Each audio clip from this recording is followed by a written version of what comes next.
All right, so if you watch my videos, you've heard me use the term Kessel Run. Maybe you're a fan of Star Wars, and in A New Hope, which is episode 4, Han Solo uses the term, he was the first pilot in the Star Wars universe to perform the Kessel Run in under 12 parsecs.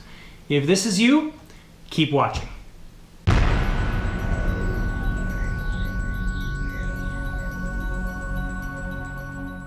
All right, so what the heck is a Kessel Run?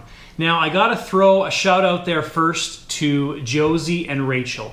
They're the ones that actually came up with what the heck a Kessel Run is in relation to driving food around, or skip dashing, or driving for Doordash, or Skipthedishes, or whatever you're doing. So congratulations, thank you, hilarious term, loved it. Now they've gone and thrown together an awesome document that I will link to below, and give it a read if you're a fan of the videos, if you're a fan of Star Wars. It's pretty funny. Anyways, all the congratulations goes to Josie and Rachel. So thank you guys for doing this. Okay, first of all, you guys should check out the disclaimer in the list below, or in the document. I'll also put a screenshot here as well of this disclaimer. Now, while it is not forbidden, doing a Kessel Run involves working 2 apps simultaneously at the same time. That's what the Kessel Run is. Maximizing your time, maximizing your earnings potential from point A to point B, throwing something in the middle. Now there's some funny things with the Kessel Run in under 12 parsecs. You can read about that in the document. It is funny. I won't go into that, but it is quite hilarious. So again, at the end of the video, click to the document below and check it out. It's hilarious. So basically, what is the concept of the Kessel Run? So if you're a food delivery driver and you're working one app, you basically get the order, you go to restaurant A, you pick up order, you deliver to customer A, and that's it. You wait for your next order. So the concept of what a Kessel Run is, or multi-apping, is basically what this video is all about. So you can't do a Kessel Run without first multi-apping. So you need to be able to multi-app at the same time, meaning in my case, I work Skipthedishes and Doordash at the same time. And you have to be good. You have to be able to work on your toes. You have to be okay with a fast-paced environment. But basically what you're trying to minimize is the deadhead kilometers, or the amount of dead time, doubling up on your orders if you're going from point A to point B. So we have some awesome definitions. So the Kessel Run in its simplest form is basically, let's say you get a Skipthedishes order at restaurant A. Okay, you go pick up the Skipthedishes order at restaurant A, and while you're there, you get a Doordash order at restaurant B, which is within the vicinity of restaurant A, or on the way to the Skipthedishes customer, as an example. So you pick up restaurant A's order, you go to restaurant B's order for Doordash, you pick up that order, and then you might deliver to customer A for the Skipthedishes order, and then you finish your delivery with customer B for Doordash. In its simplest form, that's a Kessel Run.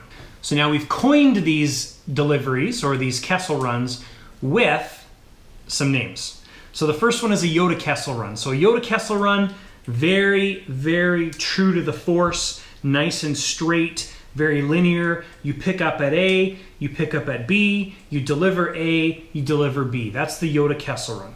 Second one is the Lando Castle Run. Now, if you're a fan of Star Wars, Lando was a little bit more out there, right? So Lando, basically you're picking up at A, you're picking up at B, you're dropping off at B, and then you're dropping off at A. Now, thing about the Yoda or the Lando Castle Run is there's no backtracking, right? You're picking up from A, picking up from B, delivering at A or B, you're delivering at A or B, right? It's very linear, there's no big loops, no backtracking, all that kind of stuff.